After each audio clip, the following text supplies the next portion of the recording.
மூட நம்பிக்கைகளுக்கு என்ன காரணம் அப்படின்னா, அளவுக்கு அதிகமான தைரியம் தான் காரணம்.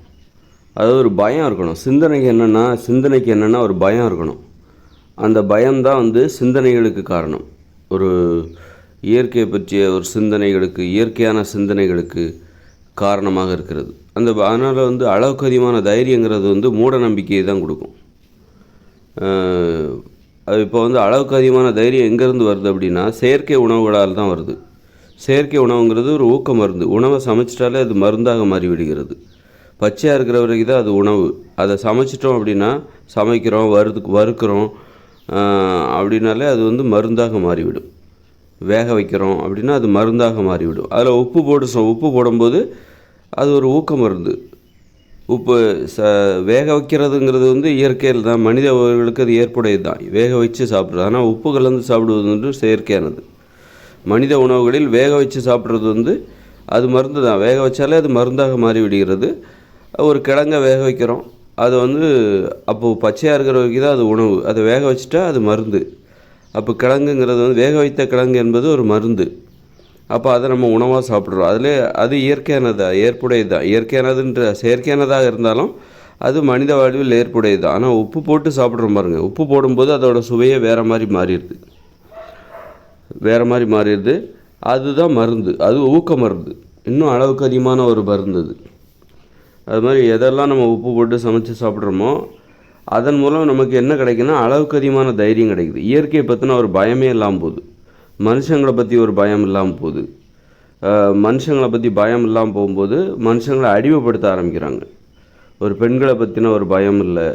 பெண்களை பார்த்தா எளிமையாக இருக்காங்க, உடல் மென்மையாக இருக்குது, அவங்கள அடிமைப்படுத்தலாம் அப்படிங்கிற எண்ணம் தான் எங்கேருந்து உருவாகுதுன்னா, அந்த அளவுக்கு அதிகமான தைரியம். அங்கேருந்து அது ஒரு அளவுக்கு அதிகமான தைரியத்தை எது கொடுக்குது? இந்த உப்பு கலந்து சமைக்கப்பட்ட உணவுகள் தான் கொடுக்குது. அந்த தைரியம்தான் மெத்தனத்தை ஏற்படுத்துகிறது. அளவுக்கு அதிகமான தைரியங்கிறது மெத்தனத்தை ஏற்படுத்துகிறது. இப்போ அளவுக்கு அதிகமான தைரியம் நம்முடைய வேலைகளை பிறரை வச்சு செஞ்சுக்கலாம் அப்படிங்கிற எண்ணத்தை ஏற்படுத்துகிறது. நம்முடைய வேலைகளை பிறரை வைத்து செய்து கொள்ளலாம். இப்போ நம்ம உணவு சமைக்கிறதோ, வீட்டை தூய்மையாக வச்சுக்கிறதோ எப்படி பெண்கள்கிட்ட விடுறோம். பெண்கள் என்ன நினைக்கிறாங்கன்னா, சம்பாதிக்கிற பொறுப்பை ஆண்கள்கிட்ட விடுறாங்க. இப்போ சம்பாதிக்க போகிற பெண்கள் எல்லாருமே ஐயோ வீட்டிலே இருக்கலாமே அப்படின்னு நினச்சிக்கிட்டு வேறு வழியே இல்லாமல் வேலைக்கு போகிற பெண்களும் இருக்காங்க. வேலைக்கு போக மாட்டேன்னு சொல்லிவிட்டு வீட்டில் இருக்கிற பெண்களும் இருக்காங்க. அதனால் பெண்களுக்கு என்ன யோசனைன்னா, சம்பாதிக்க பொறுப்போ ஆண்கள்கிட்ட ஒப்படைச்சிட்டு வீட்டில் இருக்கலாம் அப்படி. அதாவது தன்னுடைய வேலையை அடுத்தவங்கள்ட்ட ஒப்படைக்கிறாங்க பாருங்கள். அடிமைத்தனம். இதுதான் அடிமைத்தனம். வீட்டில் சமைக்கிற பொறுப்பு, சுத்தம் பண்ணுற பொறுப்பு, துணி துவைக்கிற பொறுப்பெல்லாம் பெண்கள் என்ன பண்ணுறாங்க, பெண்கள்கிட்ட ஒப்படைக்கிறாங்க ஆண்கள்லாம். அப்போ இது எதுலேருந்து வருதுன்னாக்கா அடிமைத்தனம். பிறரை அடிமையாக பார்க்குற உணர்விலிருந்து தான் வருகிறது. அளவுக்கு அதிகமான தைரியத்திலேருந்து தான் வருது. ஒரு அளவுக்கு அதிகமான தைரியங்கிறது அளவுக்கு அதிகமாக போகும்போது மற்றவங்களை அடிமைப்படுத்துகிற நோக்கத்திலே பழகுவது, அடிமைப்படுத்துகிற எண்ணத்திலே பார்ப்பது, பிறரை அடிமையாக பார்ப்பது, ஒரு மனுஷனுக்கு ஒரு மனுஷங்களுக்கு மரியாதை கொடுக்காம, மரியாதையோடு பார்க்காம அவங்க பிறரை யாரை அடிமைப்படுத்தலாம் என்கிற எண்ணத்தோடையே பார்க்கிறது. அதில் யார் மாட்டிக்கிறாங்களோ அவங்கள அடிமைப்படுத்துவது. அப்போ ஆண்களும் பெண்களும் இதுக்கு விதிவிலக்கு. ஆண்கள் மட்டும்தான் அப்படி பெண்கள் 2 பேருக்குமே. ஆனால் வெவ்வேறு விதத்தில் அடிமைப்படுத்துவார்கள். அடிமைத்தனம் என்பது வெவ்வேறு முறைகளில் அது வெளிப்படும், வெவ்வேறு வழிகளில் அது வெளிப்படும். அது காரணம் என்னென்னா அளவுக்கு அதிகமான தைரியம். அதனால தான் மெத்தனம், நம்முடைய வேலைகளை மற்றவங்ககிட்ட ஒப்படைக்கிறது. அளவுக்கு அதிகமான தைரியங்கிறது என்ன வரும்? மெத்தனத்தை ஏற்படுத்தும். நம்முடைய வேலைகளை மற்றவங்ககிட்ட ஒப்படைக்கிறது. உதாரணத்துக்கு என்னெல்லாம் இப்போ வீட்டில் உள்ள வேலைகள் மட்டும் கிடையாது. இப்போ நான் எனது உடலை நோய்களிலிருந்து என்னை பாதுகாத்து கொள்ள வேண்டும் அப்படிங்கிற பொறுப்பை நான் யார்கிட்ட ஒப்படைக்கிறேன்? அது என்னுடைய பொறுப்பு தான். அது நான் என்ன பண்ணுறேன்? மருத்துவர்கிட்ட ஒப்படைச்சிடுறேன். என்னுடைய வேலைகளை என்னுடைய உடலை பாதுகாக்கிற பொறுப்பு, எனக்கு ஏதாவது நோய் வந்துச்சுன்னா நீங்கள் தான் பார்த்துக்கணும் அப்படின்னு சொல்லி மருத்துவர்கிட்ட அந்த பொறுப்பை ஒப்படைச்சிடணும். உடனே மருத்துவர் என்ன பண்ணுறாரு? அது மாதிரி எல்லாருமே மருத்துவரை நம்புகிறாங்க எல்லாம். ஆனால் அது அவங்கவுங்களோட கடமை. ஒவ்வொருத்தரும் தனது உடலை நோயிலிருந்து பாதுகாத்து கொள்வது என்பது அவரவர்களுடைய கடமை. ஆனால் அந்த பொறுப்பை மருத்துவர் என்கிற ஒருவரிடம் ஒப்படைத்து விடுகிறார்கள் மக்கள். அதனால் இவங்க மெத்தனத்தில் என்ன பண்ணுறாங்க? கண்ட உணவுகளையும் சாப்பிட்றாங்க. அந்த மாதிரி சமைத்த உணவுகள், அளவுக்கு அதிகமான தைரியத்தை தருகிற அந்த உணவுகளை, சமைத்த உணவுகள், உப்பு போட்டு சமைச்ச உணவு, இனிப்பு கலந்து சமைச்ச உணவு, அதை நல்லா சாப்பிட்றாங்க மக்கள். அப்போ நல்ல அளவுக்கு அதிகமான தைரியம், மெத்தனம், மற்றவங்களை அடிமையாக பார்க்குறது. மக்கள் டாக்டர்கிட்ட போகிறாங்க. டாக்டர் ஒரு அடிமை தான். இப்போ வீட்டுக்கு வீடு டாக்டரை வச்சுக்க முடியாது. அதனால் மக்கள் என்ன பண்ணுறாங்க, ஒரு பொதுவான இடத்துல ஒரு கிளினிக் வச்சு ஆரம்பித்து அங்கே ஒரு டாக்டரை வச்சு மக்கள் எல்லோரும் போய் பார்க்குறாங்க. அவரை போய் பார்க்குறாங்க. அவரும் மக்கள் அவங்கவுங்க உடல் நலத்தை அவங்கவுங்க தான் பார்த்துக்கணும். மக்களுடைய உடல் நலத்தை பார்த்துக்கிற பொறுப்பை டாக்டர்கிட்ட ஒப்படைக்கிறாங்க. டாக்டர் ஒரு அடிமையாக பார்க்குறாங்க. நம்முடைய அடிமை அவர். நம்ம அவருக்கு காசு கொடுத்தா போதும். அவர் நோய்களுக்கான காரணங்களை பற்றி அவர் தான் ஆராய்வார். நமக்கு வேறு வேலை இருக்குது, அதை நம்ம பார்த்துருவோம் அப்படின்னு சொல்லிட்டு மக்கள் என்ன பண்ணுறாங்க, ஒரு டாக்டர் ஒரு அடிமை தான். அது மாதிரி இன்ஜினியர், இந்த தொழில் எல்லாமே அடிமை தான்.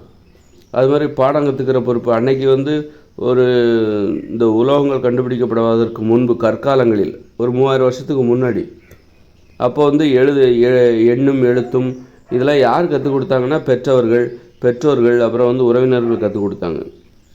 இன்றைக்கி அது ஆசிரியர்கள் கற்றுக் கொடுக்குறாங்க. பள்ளிக்கூடம் அவர்களும் ஒரு அடிமைகள் தான். மக்கள் ஏன்னா பாடம் கற்றுக் கொடுக்குற பொறுப்பு பெற்றோர்களுடையது கிடையாது, அது ஆசிரியர்கள் பார்த்துப்பாங்க. அவங்க அந்த வேலையை செஞ்சுப்பாங்க. அப்போ நம்ம வேலைகளை தான் நாமே செய்து கொள்ள வேண்டிய வேலைகளை தான் இன்றைக்கி மற்றவங்க தொழிலாக எடுத்து செஞ்சிட்ருக்காங்க.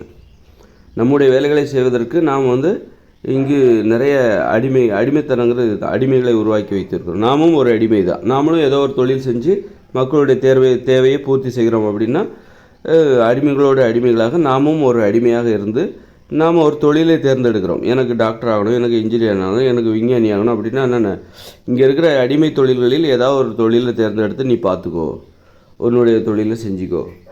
இந்த தொழிலை எல்லாருமே அதுக்கு அடிமைத்தனம். அப்போ ஒவ்வொருத்தரும் தன்னைத்தானே பார்த்துக்க முடியுமா, தனக்கு தேவையான வீட்டை ஒருத்தர் தானே கட்டிக்க முடியுமா இந்த இயந்திர அறிவியல் உலகில் அப்படின்னா முடியாது. அப்போ இந்த வேலைகளை எல்லாத்தையும் மற்றவங்ககிட்ட ஒப்படைச்சி தான் ஆகணும். இது அடிமைத்தனமாக இருந்தால் அந்த வகையில் தான், வேறு வழியே இல்லை. எல்லாருமே அவங்கவுங்க ஆடைகளை நெய்வதற்கு முடியாது. அவங்கவுங்க வீட்டை அவரவர்களே கட்டிக்கொள்ள முடியாது. அவரவர் உடல்நலம் ஏதாவது உடம்பு சரியில்லைன்னா போய் டாக்டர்கிட்ட போய் தான் ஆகணும். அந்த மாதிரி பள்ளிக்கூடத்தில் போய் படித்து தான் ஆகணும். இந்த அடிமைத்தனம் என்பது தவிர்க்க முடியாததாக இருக்கிறது. இங்கே இருக்கிற அடிமைத்தனம் இது எல்லாமே அடிமைகள் தான். ஒரு ஆசிரியரும் சரி, மருத்துவரும் சரி, சாலை போடுகிறவர் எல்லாருமே ஏதோ ஒரு தொழில் அடிமைத்தனம் நிரம்பிய ஏதோ ஒரு தொழில் அவங்கவுங்களே தேவையை பூர்த்தி செய்யும். அதான் தற்சார்பு வாழ்க்கை முறை. தற்சார்பு வாழ்க்கை முறைன்னா என்னென்னா, அவரவர் தேவைகளை அவரவரே பூர்த்தி செய்து கொள்ளும். அவரவருக்கு தேவையான ஆடைகளை அவரவரே நெய்து கொள்ள வேண்டும். இயற்கையிலிருந்து கிடைக்கிற பொருட்களை எடுத்து உருவாக்கி கொள்ள வேண்டும். அவரவர் உணவை அவரவரே விவசாய நிலத்தில் உற்பத்தி செய்ய வேண்டும். அது மாதிரி அவரவர் உடல் நல ஆரோக்கியத்தை அவரவரே பாதுகாத்து கொள்ள வேண்டும். முன்கூட்டியே நோய்கள் வராமல் அவரவர் நோய்கள் வராமல் பார்த்து கொள்ள வேண்டும். அவரவர் உணவுகளை அவரவரே சமைக்க வேண்டும். இதுதான் தற்சார்பு வாழ்க்கை முறை. ஆனால் இன்றைக்கி இருக்கிற இயந்திர அறிவியல் உலகம் என்பது பிறரை சார்ந்து வாழக்கூடிய பிறர் சார்பு வாழ்க்கை முறை. இங்கே நம்ம பிறரை சார்ந்து தான் வாழணும். பிறரை சார்வது தான் பிறருக்கு அடிமையாக இருக்குது. அவருக்கு நம்ம அடிமையாக இருக்கிறோம், அவரும் நமக்கு அடிமையாக இருக்கிறார். ஒரு மருத்துவருக்கு நாம் அடிமையாக இருக்கிறோம். நமது உடல் நல ஆரோக்கியத்தை எதிர்பார்த்து நமது உடலை ஆரோக்கியமாக வைத்துக்கொள்ள ஒரு மருத்துவருக்கு நாம் அடிமையாக இருக்கோம். ஐயா நீங்கள் இல்லைன்னா நாங்கள் இல்லையா, எங்கள் உடம்பு சரியில்லைன்னா யாருங்க ஐயா மாத்திரை கொடுப்பா, எனக்கு ஒரு ஆப்ரேஷன் கண்ட மணிக்கு நான் உணவு சாப்பிட்டு உடம்பு நோயோடு இருக்கிறோம், அதை நீங்கள் சரி பண்ணி நீங்கள் தாங்க ஐயா வரணும் அப்படின்னு மருத்துவர்களை எதிர்பார்த்து கிடக்கிற அடிமைகளாக மக்கள் இருக்கிறார்கள். மக்களுக்கு சேவை செய்கிற அடிமைகளாக மருத்துவர்கள் இருக்கிறார்கள். அதனால் அடுத்தவங்களுக்கெல்லாம் நம்ம சேவை செய்யணும், மருத்துவ சேவை செய்யணும். யாருன்னே தெரியாதவங்களுக்கெல்லாம் நாம் எதுக்கு சேவை செய்யணும்? அதுக்காக நம்ம பிறந்தோம். யாருன்னே தெரியாதவங்களுக்காகலாம் நம்ம மருத்துவம் பார்க்குறதுக்காக நம்ம மருத்துவர் அவர் கஷ்டப்பட்டு படிச்சுட்ருக்காரு. அதுக்காக அவர் பிறந்தார். இல்லை யாருன்னே தெரியாதவர்கள் உடுத்துக்கிற ஆடைகளை நெய்வதற்காக நாம் இந்த உலகத்தில் பிறந்தோம். நம்முடைய தேவைகள் நமக்கு தெரிஞ்சவங்களுக்கு நம்ம உதவி பண்ணலாம். நமக்கு நாம் உதவி செய்து கொள்ளணும், நமக்கு தெரிஞ்சவங்களுக்கு உதவி பண்ணலாம். அதுதான் அடிமைத்தனம் இல்லாத ஒரு மனித வாழ்க்கை முறை. அப்போ இந்த இயந்திர அறிவியல் உலக வாழ்க்கை முறை என்பது ஒரு செயற்கையான அடிமைத்தனம். இது மனித வாழ்வில் ரொம்ப நாளைக்கு இதை ஏற்றுக்க முடியாது. அதனால தான் இது செயலிழந்து போகிறதுக்கு அதான் காரணம். இந்த அடிமைத்தனம் தான் இது செயற்கையானது என்பதால் இது ரொம்ப கஷ்டமான அடிமைத்தனமும் கூட. ஒரு மருத்துவர்னால் அவர் கஷ்டப்பட்டு படிக்கணும், இன்ஜினியர்னால் கஷ்டப்பட்டு படிக்கணும். மக்களுக்கு சேவை செய்வதற்காக யாருன்னே தெரியாதவங்களுக்கு சேவை செய்வதற்கு ஒரு இன்ஜினியர் வீடு கட்டி கொடுக்குறாருன்னா அவர் கட்டி கொடுக்குற அந்த மக்கள் யாருன்னே தெரியாதவங்க தான். ஆனால் அவங்களுக்கு சேவை செய்கிறாரு அப்படின்னா அது ரொம்ப கஷ்டமான விஷயம். ஒரு மருத்துவர் ஆகணும்னா ரொம்ப கஷ்டப்பட்டு படித்தா தான் மருத்துவராக முடியும். பாருங்கள், ஒரு அடிமையாக இருக்கிறது கூட அது அடிமைத்தனம் தான். அந்த அடிமைத்தனம் கூட ரொம்ப கடினமானதாக இருக்கிறது பாருங்கள். ரொம்ப கடினமான, ரொம்ப அவ்வளோ எளிதானது கிடையாது. அந்த கடினமாக இருப்பதால் தான் அதை வந்து ரொம்ப சிறப்பாக அது அடிமைத்தனம் என்பதை மறந்துவிட்டு அதை வந்து புகழ்கிறார்கள், போற்றுகிறார்கள். ஆனால் அது அடிமைத்தனம் தான். அந்த வகையில் அது நீ என்ன தான் கஷ்டப்பட்டு நீ அதை பண்ணாலும், நீ ஒரு மருத்துவராக இருந்தாலும், விஞ்ஞானியாக இருந்தாலும், ஒரு இன்ஜினியராக இருந்தாலும் சரி, அது அடிமைத்தனம் தான். அந்த வகையில் அது வந்து தோற்று போயிடுது. நீ என்ன தான் கஷ்டப்பட்டு நீ மருத்துவராக இருந்தாலும், விஞ்ஞானியாக இருந்தாலும், இன்ஜினியராக இருந்தாலும், அரசியல்வாதியாக இருந்தாலும், யாருன்னே தெரியாதவங்களுக்காக நீ சேவை செய்ய போகிற அப்படின்னா நீ ஒரு அடிமை தான். அந்த வகையில் அது வந்து தனது புனிதத்தை இழந்து விடுகிறது. அதனால் தனது சிறப்பை இழந்து விடுகிறது. அப்போ இதெல்லாம் உணரும்போது தான் மக்களுக்கு வந்து நான் மருத்துவர் ஆகணுங்கிற எண்ணமே வராது. நான் ஏன் மருத்துவர் ஆகணும், அதில் வந்து சிறப்பு இருக்கா அப்படின்னு பார்த்தா, அதில் உள்ளே போய் பார்த்தா அது வெறும் அடிமைத்தனம் தான் நிரம்பி இருக்குது. அதனால தான் அவங்க மக்கள் வந்து எதிர்காலங்களில் இனி வரும் தலைமுறையினர் வந்து நான் மருத்துவர் ஆகணும் அப்படின்லாம் விரும்ப மாட்டாங்க. ஏன்னா நான் அடிமையாகணும் அப்படின்னு யாராவது விரும்ப மாட்டாங்க. அப்படின்னா நான் மருத்துவர் ஆகணும்னு யாரும் விரும்ப மாட்டாங்க. நான் விஞ்ஞானி ஆகணும், நான் இன்ஜினியர் ஆகணும், நான் ஆசிரியர் ஆகணும், நான் ஒரு மெக்கானிக் ஆகணும் அப்படின்னு சொல்லிட்டு இந்த மாதிரி இதெல்லாம் என்ன, நான் ஒரு அடிமை ஆகணும் அப்படிங்கிறது தான் இதனுடைய உட்பொருள். என்னென்னா நான் ஒரு அடிமை ஆகணும் அப்படிங்கிறது தான். ஒருவருக்கொருவர் உதவி செய்து வாழ்வது என்பது வேறு. தெரிஞ்சவங்களுக்கு தான் உதவி செய்வாங்க. தெரியாதவங்களுக்கு நாம் செய்கிற உதவி அதை கண்டிப்பாக அடிமைத்தனமாக தான் இருக்கும். அதனால் அதுக்காக ரொம்ப கஷ்டப்பட்டு, அந்த தெரியாதவங்களுக்கு நாம் செய்கிற உதவிக்காக ரொம்ப கஷ்டப்பட்டு படிக்க வேண்டியிருக்கு. பள்ளிக்கூடம்லாம் படிக்க வேண்டியிருக்கு. அப்போ தான் நீங்கள் ஒரு ப்ளம்பராகவோ எலக்ட்ரிஷியனாகவோ ஆக முடியும், ஒரு ஓட்டுநராக ஆக முடியும். ஓட்டுநராகி உங்களுக்கு யாருன்னே தெரியாதவங்களுக்கு சேவை செய்து அதற்கு ஈடாக நீங்கள் பணத்தை வாங்கிக்கிறீங்க. பணங்கிறது என்னென்னா அடிமைத்தனத்துக்கு கொடுக்கப்படுகிற ஊதியம்தான் பணம். அடிமைத்தனத்துக்கு ஈடாக கொடுக்கப்படுகிற ஊதியம்தான் பணம். அந்த பணத்தை வச்சு நீங்கள் உங்களுக்கு தேவையான உணவை வாங்குறீங்க. அந்த உணவை உற்பத்தி செய்கிற விவசாயி வந்து யாருன்னே தெரியாதவங்களுக்காக தான் அவர் அந்த உணவை உற்பத்தி செய்கிறார். அவரும் ஒரு அடிமை தான். அப்போ அவரும் அடிமை தான். அதை வியாபாரி விற்கிறாங்க, மார்க்கெட்டில் போய் காய்கறியெல்லாம் வாங்குகிறோம், பழங்களை வாங்குகிறோம், அதை விற்பனை செய்கிறவரும் ஒரு அடிமை தான். அப்போ இது ஒரு உலகங்கிறது முழுக்க அடிமைத்தனம் நிரம்பியது தான். அப்படி இருக்கும்போது அது வந்து ரொம்ப அரிதான விஷயம். நமக்கு உணவெல்லாம் கிடைக்குது, நமக்கு மருத்துவம்லாம் செய்கிறாரு அப்படின்னு சொல்லிட்டு அதனால் ஏற்படுகிற பலன் வந்து நமக்கு பெருசாக தெரிஞ்சாலும், அது மாதிரி ஒரு விவசாயம் பண்ணுறது கஷ்டம், ஒரு மருத்துவம் பார்க்குறது கஷ்டம், ஒரு வீட்டை கட்ட இன்ஜினியரிங் ஒரு கஷ்டம், தொழிற்சாலை இன்ஜினியரிங்லாம் ரொம்ப கஷ்டம்தான். அந்த வகையில் தான் அது சிறப்பு பெற்றது இது நாள் வரையிலும். ஏன் வந்து ஒரு டாக்டர், ஒரு இன்ஜினியரையோ, விஞ்ஞானியவோ, ஒரு ப்ளம்பரையோ, எலக்ட்ரிஷியனையோ ஏன் வியந்து பார்த்தாங்க ஒரு ஆசிரியர்களை? ஏன்னா அது கஷ்டம், அது கடினமானது. அந்த வகையில் அதை வியந்து பார்த்தாங்க. ஆனால் அது கடினமானது என்கிற வியப்பை தாண்டி அதை உள்ளுக்குள்ளே போய் பார்த்தா அது ஒரு அடிமைத்தனம். அப்படின்னு பார்க்கும்போது அந்த கடிமைத்தனத்துக்கு மதிப்பு இல்லாமல் போயிடுது. அந்த கடினத்தனத்திற்கு மதிப்பு இல்லை. கஷ்டப்பட்டு நீ படித்து டாக்டராகி என்ன பிரயோஜனம்? நீ ஒரு அடிமை தானே. நீ கஷ்டப்பட்டு இன்ஜினியர் ஆகி அதனால் என்ன, உள்ளே போய் பார்த்தா அது ஒரு அடிமைத்தனமாக இருக்கிறது. யாருன்னே தெரியாதவங்களுக்காக நீ சேவை செய்வதற்காக நீ பிறந்த, உனக்கு யாருன்னே தெரியாதவங்களுக்காக நீ சேவை பண்ணிகிட்ருக்க. அதுக்காகப்பா நீ பிறந்த? அதுக்காக நீ உன் வாழ்க்கையை தியாகம் பண்ணுற. யாருன்னே தெரியாதவங்களுக்காக நீ சேவை செய்வதற்கு உனது வாழ்க்கையை நீ தியாகம் பண்ணிகிட்ருக்க. நமக்கு நம்ம உதவி பண்ணணுன்னா கூட நமக்கு யாருன்னு தெரிஞ்சால் நல்லது. தெரிஞ்சவங்களுக்கு தான் நம்ம உதவி பண்ணுறதுக்கு அதிகமாக ஆசைப்படுவோம். தெரியாதவங்களுக்கு நம்ம உதவி பண்ண மாட்டோன்னு கிடையாது, பண்ணுவோம். இப்போ நம்ம வாழ்கிற வாழ்க்கைங்கிறது நம்ம தினசரி பார்க்குற நபர்கள்லாம் யாருன்னா பார்த்திங்கன்னா தெரியாதவங்களாகவே இருக்காங்க.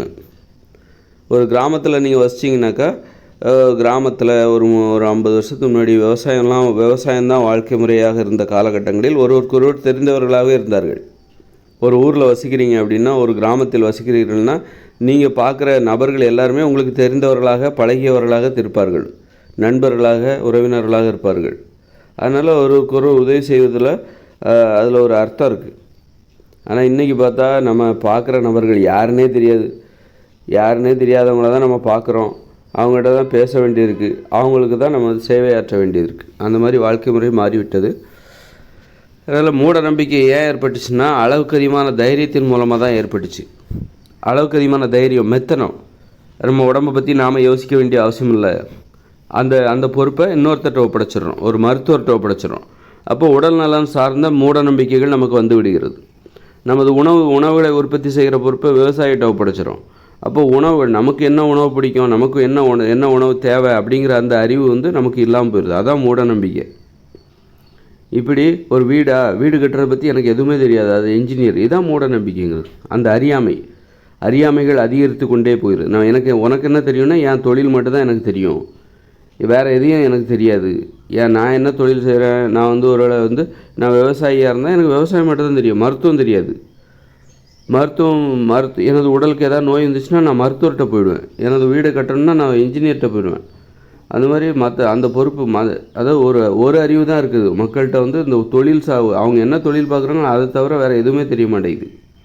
இதுதான் மூட நம்பிக்கைகள் உருவாக காரணமாக இருக்கிறது. அளவுக்கு அதிகமான தைரியம், மெத்தனம், நம்முடைய கடமையை மற்றவங்ககிட்ட விடுறது, நம்ம உடல் ஆரோக்கியத்தை இன்னொருத்தர் பார்த்துப்பார் அப்படின்னு சொல்லி மருத்துவர்கிட்ட விடுறது, இதுதான் மெத்தனம். அதுக்கெல்லாம் என்ன காரணம்னா நாம் உண்ணுகிற உணவு தான் அந்த மெத்தனத்தை ஏற்படுத்துகிறது. இந்த உப்பு கலந்து சமைக்கப்படுகிற உணவுகள் இருக்குல்ல, அதுதான் நமக்கு மெத்தனத்தை ஏற்படுத்துகிறது. மெத்தனத்தையும் அளவுக்கு அதிகமான தைரியத்தை ஏற்படுத்துகிறது. அளவுக்கு அதிகமான தைரியம் வரும்போது மற்றவங்கள அடிமையாக பார்க்குறோம்.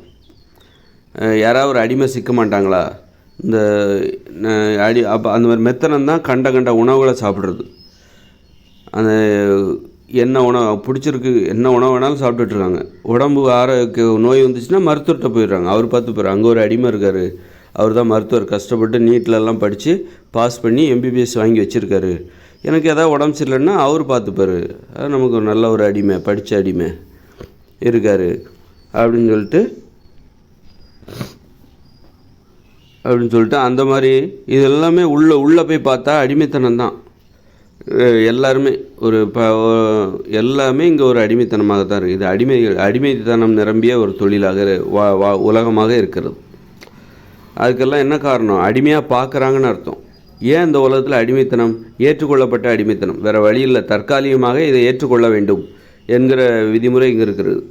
அப்படின்னா ஏன் இந்த அடிமைத்தனம் ஏன் இங்கே நிரம்பி இருக்குன்னா, அடிமையாக பார்க்குறாங்க, அடிமைகளாக இருக்க வேண்டும், அடிமைகள் வேண்டும், அடிமைகளுக்கு ஒரு தேவை இருக்குது, அடிமைகளாக பார்க்குறாங்க. மக்களை வந்து அடிமையாக பார்க்குறாங்க, மக்களை மனுஷங்களாக பார்க்க மாட்டேங்கிறாங்க.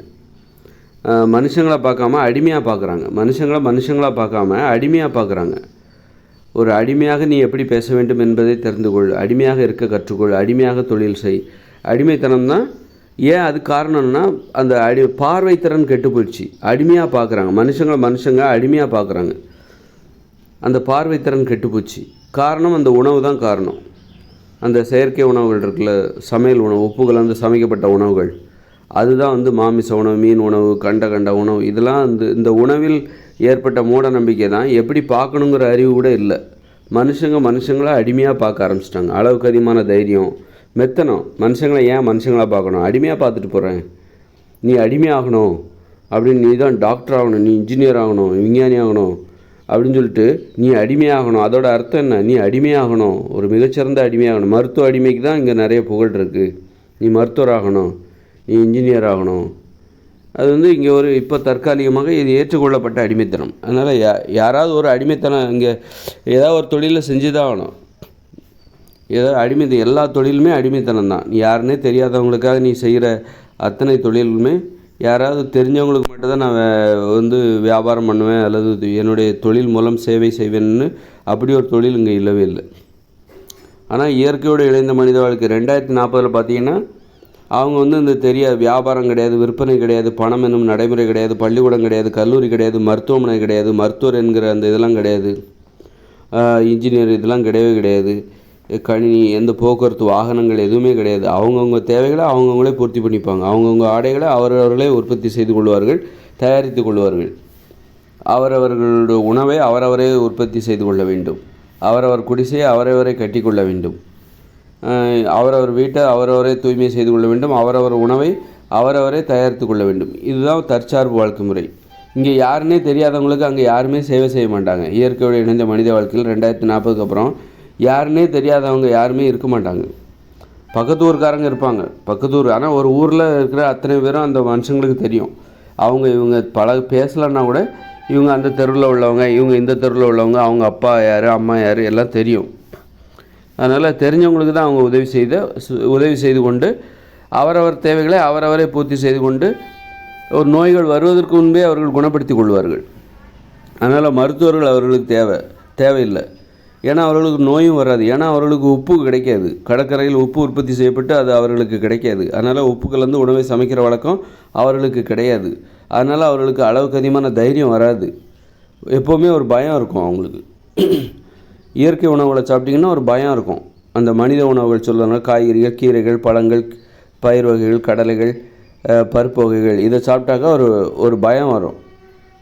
மற்றவங்கள அடிமையாக பார்க்கணும், தன்னையே ஒரு அடிமையாக உணர்கிற மனப்பான்மை வரும். இந்த சமைச்ச உணவுகள்லாம் உப்பு கலந்து சமைச்ச உணவுகள்லாம் சாப்பிட்டிங்கன்னா நீங்கள் உங்களே ஒரு அடிமையாக தான் நினைப்பீங்க. அதனால தான் நீங்கள் மற்றவங்களே அடிமையாக பார்ப்பீங்க. நம்மளை எப்படி பார்க்குறோமோ அப்படி தான் நம்ம மற்றவங்களையும் பார்ப்போம். அப்போ அந்த உணவுகளை சாப்பிட்டா, சமைத்த உணவுகளை சாப்பிட்டிங்கன்னா, உப்பு கலந்து சமைக்கப்பட்ட உணவுகளை சாப்பிட்டிங்கன்னா, இட்லி, பூரி, பொங்கல், தோசை, பிரியாணி, நூடுல்ஸ், ஐஸ்கிரீம், இதெல்லாம் சாப்பிட்டிங்கன்னா உங்களே நீங்கள் அடிமையாக நினைப்பீங்க. அது மற்றவங்களும் அடிமையாக தான் பார்ப்பீங்க. அதே நேரத்தில் உணவை நீங்கள் மாற்றிட்டிங்கன்னா நீங்கள் அப்படி பார்க்க மாட்டீங்க. அது காய்கறிகள் உப்பு சேர்க்காமல் நீங்கள் காய்கறிகள், கிழங்குகள், கீரைகள் அதை சமைச்சோ பச்சையாவோ சாப்பிட்டிங்கன்னா, கடலைகள், பருப்பு வகைகள், பயிர் வகைகள், தயிர், மோர், பால், இதை நீங்கள் பச்சையாவோ சமைச்சோ சாப்பிட்டீங்க. ஆனால் உப்பு சேர்க்கக்கூடாது. சாப்பிட்டிங்கன்னா உங்களுக்கு அது மற்றவங்களை அடிமையாக நீங்கள் பார்க்க மாட்டீங்க. உங்களையே நீங்கள் அடிமையாக பார்க்க மாட்டீங்க. உங்களையும் யாராவது அடிமையாக பார்த்தீங்கன்னா அதுக்கு நீங்கள் ஒத்துக்க மாட்டீங்க. தெரிஞ்சவங்களுக்கு உதவி செய்யணும்னு ஆசைப்படுவீங்க. தெரியாதவங்களுக்கெல்லாம் எதுக்கு உதவி பண்ணிகிட்ருக்கணும்? போதும், அந்த அளவுக்கு எளிமையாக வாழ்ந்தாலே போதும். தெரிஞ்சவங்ககிட்டேருந்து உதவியை கேட்கணும், தெரிஞ்சவங்களுக்கு உதவி செய்யணும், போதும். ஏன்னா இதுதான் எளிமையான வாழ்க்கை. தெரியாதவங்களுக்கு உதவி கேட்டால் செய்யக்கூடாதுன்னு தெரியல. எப்போவுமே தெரியாதவங்ககிட்டேருந்து நம்ம உதவி கேட்காமல் இருக்கிறது நல்லது. அப்போ தான் நமக்கு தெரிஞ்சவங்களோட முக்கியத்துவம், ஏன் ஒருத்தர் நம்ம தெரிஞ்சிருக்கணும், தெரிஞ்சவங்களால் நமக்கு ஏற்படுகிற நன்மை என்ன அப்படி தெரிஞ்சவங்க இருக்கும்போது ஏன் நம்மக்கிட்ட தெரியாத ஒருத்தர்கிட்ட போய் நாம் எதுக்கு உதவி கேட்கணும்? தெரியாத நம்மக்கிட்ட இவர் ஏன் உதவி கேட்குறாரு? அவருக்கு தான் தெரிஞ்சவர் நிறைய பேர் இருக்காங்கள்ல. அப்படி இருக்கும்போது தெரியாத நம்மக்கிட்ட எதுக்கு உதவி கேட்குறாரு அப்படின்னு நினைப்பாங்கள்ல. அதனால் இதெல்லாம் உணவு தான் காரணம். இயற்கை உணவுகளை சாப்பிட்டிங்கன்னா உங்களுக்கு ஒரு பயம் வரும். அப்போ தான் உங்களை நீங்கள் அடிமையாக உணர மாட்டீங்க, மற்றவங்கள அடிமையாக பார்க்க மாட்டீங்க.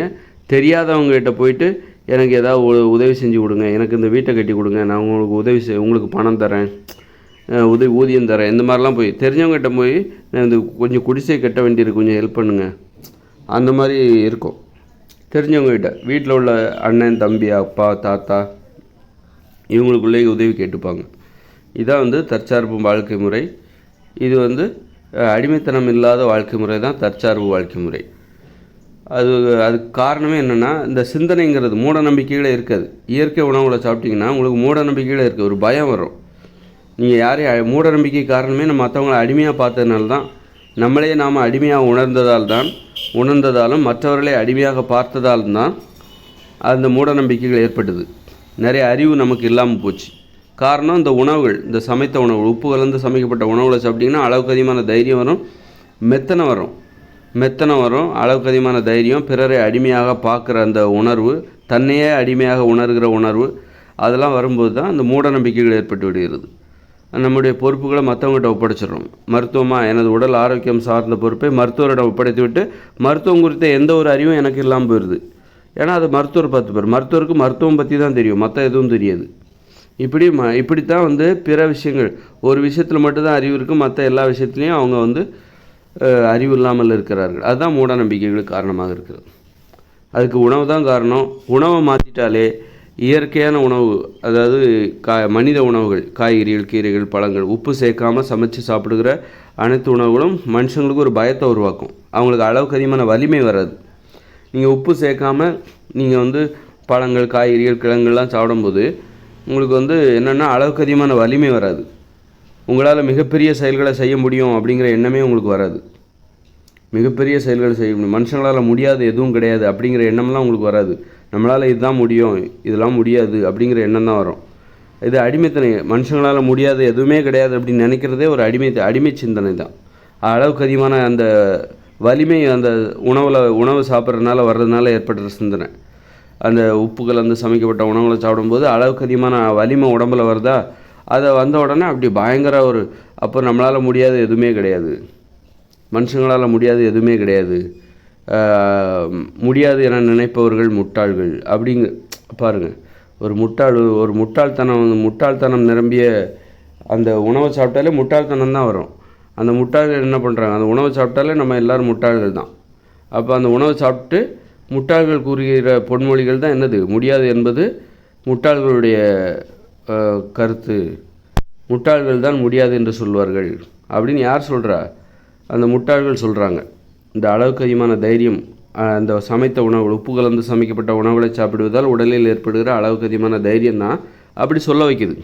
நம்மளாம் எளிமையானவங்க, நம்மளால் இதுதான் செய்ய முடியும் அப்படின்னு நினச்சிக்கிட்டு கட்டுப்பாடோடு இருந்துக்கணும்.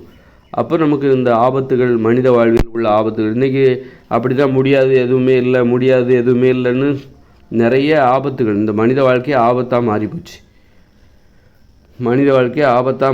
முடியாது எதுவும் இல்லை, மனுஷங்களால் சாதிக்க முடியாது எதுவும் இல்லை இல்லைன்னு சொல்லிட்டு மனுஷங்க வந்து கடினமான எல்லா ஆபத்து நிறைந்த உலகமாக இந்த உலகத்தை மாற்றி வச்சுருக்காங்க. விண்வெளிக்கு போகிறது, வாகனங்களில் பயணிப்பது, கண்ட உணவுகளை சாப்பிட்றது, முடியாது எதுவும் இல்லை. நோயை குணப்படுத்த முடியாது எதுவும் கிடையாது. எல்லா நோயும் மனுஷங்க நினச்சாங்கன்னா இந்த உலகத்தில் உள்ள எல்லா நோயும் குணப்படுத்திடுவாங்க அப்படின்னு சொல்லிட்டு மருத்துவர்கள் ஆராய்ச்சி பண்ணிகிட்ருக்காங்க. மக்கள் என்ன பண்ணுறாங்க, இந்த மாதிரி மருத்துவர்கள் வந்து எதையும் எங்களால் சாதிக்க முடியும்னு நினச்சி அவங்க ஆராய்ச்சி பண்ணிகிட்ருக்காங்க. நம்ம என்ன பண்ணுவோம், தாராளமாக நம்ம உணவுகளை சாப்பிடுவோம், எந்த கட்டுப்பாடே இல்லாமல் கண்ட உணவுகளை சாப்பிடுவோம். அதன் மூலம் எந்த நோய் வந்தாலும் மருத்துவர்கள் குணப்படுத்தி விடுவார்கள். ஏன்னா மனுஷங்களால் முடியாது எதுவுமே கிடையாது. அதனால் நீ என்ன பண்ணு, நோயை பற்றிலாம் கவலைப்படாத, உன் விருப்பம் போல் கண்டதையும் கழிதையும் சாப்பிடு. பிரியாணியா, பரோட்டாவா, என்ன வேணாலும் சாப்பிடு, மாமிசமா என்ன வேணால், கட்டுப்பாடே இல்லாமல் கண்டதையும் நீ சாப்பிடு. மனுஷங்களால் முடியாது நோய் வந்தால் மருத்துவர்கள் குணப்படுத்துவார்கள். ஏனென்றால் மனுஷங்களால் முடியாது எதுவுமே கிடையாது. எப்பேற்பட்ட நோயையும் குணப்படுத்தி விடுவார்கள். அதே மாதிரி எப்பேற்பட்ட நோயையும் மக்கள் தங்கள் உடலில் உருவாக்கி கொள்வார்கள். அதனால் வந்து நீங்கள் நோய்களை உருவாக்குங்க.